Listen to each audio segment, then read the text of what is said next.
말씀은 거룩한 방향성이 있습니까? 라는 제목으로 내가 살아가는 길을 한번 점검해 볼 수 있는 시간이 되셨으면 좋겠다 싶습니다.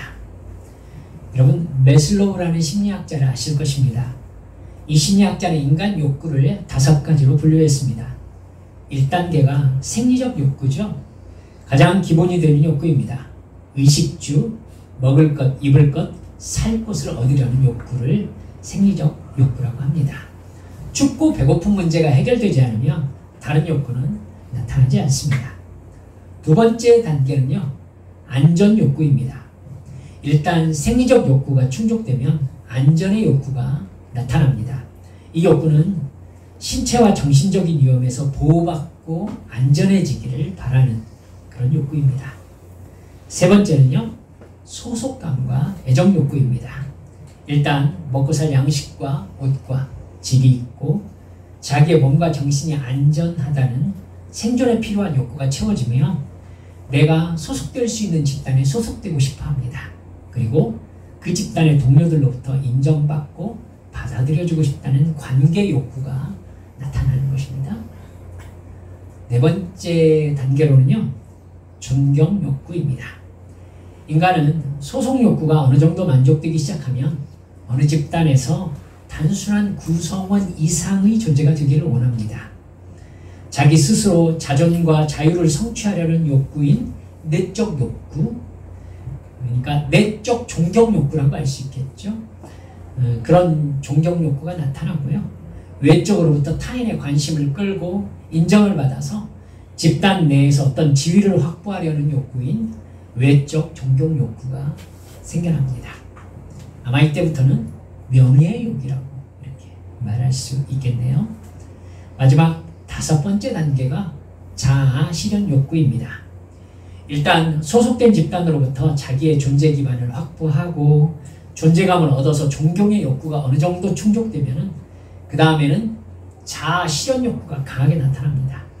계속적인 자기 발전을 통해서 성장하고 자신의 잠재력을 극대화해서 자기를 완성시키려는 욕구입니다.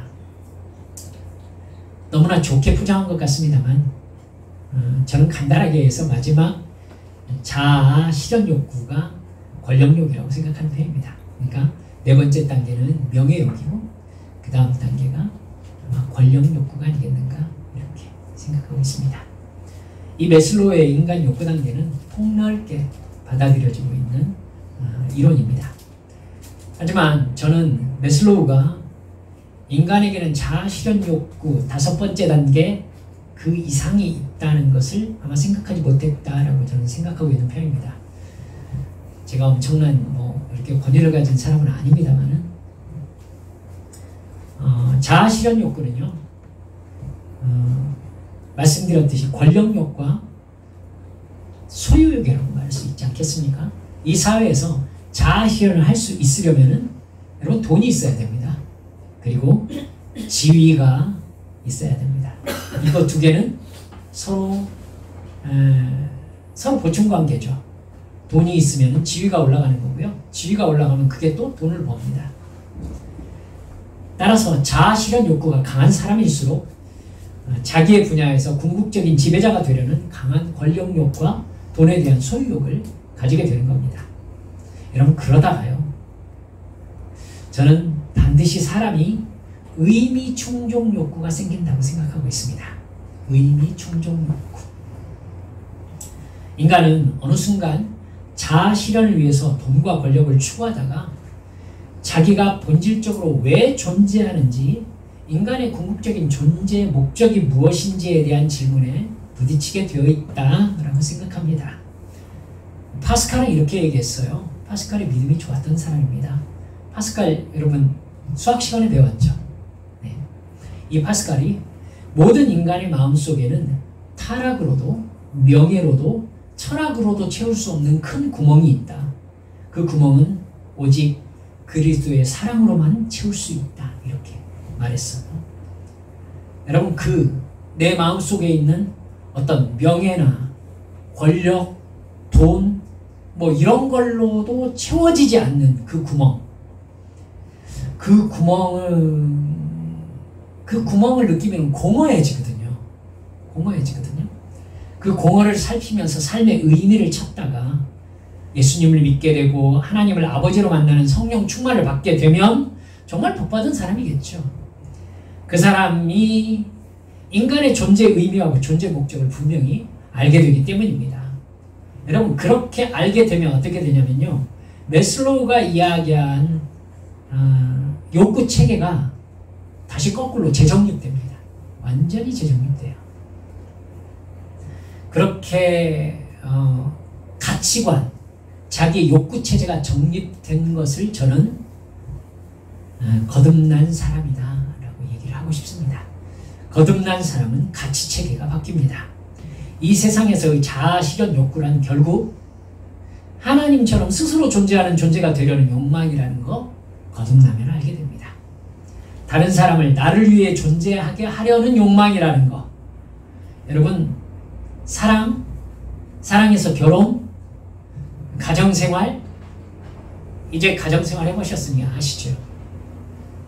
가정생활하고 부인이 생기고 남편이 생기면요, 내가 바라는 걸 상대방이 해주길 바래요. 그렇죠? 여러분, 결국 내 뜻대로 상대방이 움직여주길 바래서, 죄송합니다, 사랑이라는 허울 좋은 껍질을 씌우지 않았나라고 생각될 때가 제법 있습니다. 제법 있어요. 꼬맹이들한테 제가 들었었습니다만, 이렇게 해달라고. 안 돼, 그러면. 엄마는 나를 사랑한다고 했잖아.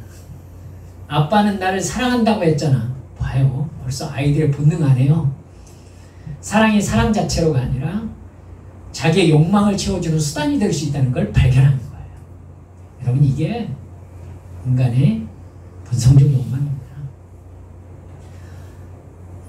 사랑이라는 것으로 다른 사람을 나를 위해 존재하게 만들고 싶은 거죠. 사랑이 아닐 때는 뭘로 다른 사람을 나를 위해 존재하게 만듭니까? 돈으로요. 돈으로요.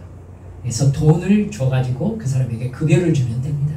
그럼 그 사람이 나를 위해 존재하게 되죠. 이걸 분명히 알게 되면요, 오히려 자기의 욕망을 부인하면서 하나님의 나라와 뜻을 위해서 자기 인생의 존재 가치를 조정하게 되는 것입니다. 그런 분명한 영적 방향성이 정해진 사람이 거듭난 사람이고 천국 시민이고 하나님의 자녀인 것이죠. 사도 바울은 빌립보서 3장 13절 14절에서 이렇게 말씀합니다. 형제들아, 나는 아직 내가 작은 줄로 여기지 아니하고 오직 한 일, 즉 뒤에 있는 것은 잊어버리고 앞에 있는 것을 잡으려고 표대를 향하여 그리스도 예수 안에서 하나님이 위에서 부르신 부름의 상을 위하여 달려가노라. 이런 영적 방향성이 정해진 삶이 영적 존재인 인간으로서의 본질적 가치를 지닌 삶인 겁니다. 이렇게 목표를 위하여 달려가는 삶의 특징을 야고보서 5장 7절에서는 이렇게 말합니다. 그러므로 형제들아, 주께서 강림하시기까지 길이 참으라. 보라, 농부가 땅에서 나는 귀한 열매를 바라고 길이 참아 이른 비와 늦은 비를 기다리나니. 영혼으로부터 와서 영혼으로 돌아가는 인생입니다. 이 땅에서의 삶은 영혼의 세계를 향해 가는 순례자의 길이지요. 죄의 본성을 가지고 태어나서 이 세상에서 예수님을 만나 예수님을 믿고 천국 백성이 된 우리들이죠. 아직 죄성이 우리를 떠나지 않았으면 우리는 그래도 순간순간 느끼며 살고 있지 않습니까? 남을 위해서 산다? 하나님을 위해서 산다? 아니죠, 여러분. 우리는 대부분의 시간을 나를 위해서 삽니다. 우리가 돌아갈 천국 생각한다면 어떻게 살아야 되겠습니까? 이 세상에서의 삶은 정말 길이 참고 하나님이 위에서 부르신 부름의 삶을 위하여, 부르심의 상을 위하여 달려가는 그런 삶이 되어야 되지 않겠나 생각하게 되는 겁니다. 오늘 우리가 읽은 성경 말씀에는요, 삶의 목표를 상실한 사람들의 죄의 본성이 아주 적나라하게 드러나 있습니다. 이게 지금 가데스 바네아 사건 이후 사건이잖아요. 그러니까 굉장히 강하게 모세의 지도력에 대해서 반감을 표하는 사람들이 이제 생겨날 때거든요. 그럴 때입니다. 여러분, 이스라엘 백성들은 열 정탐꾼들의 가나안 정탐 보고를 듣고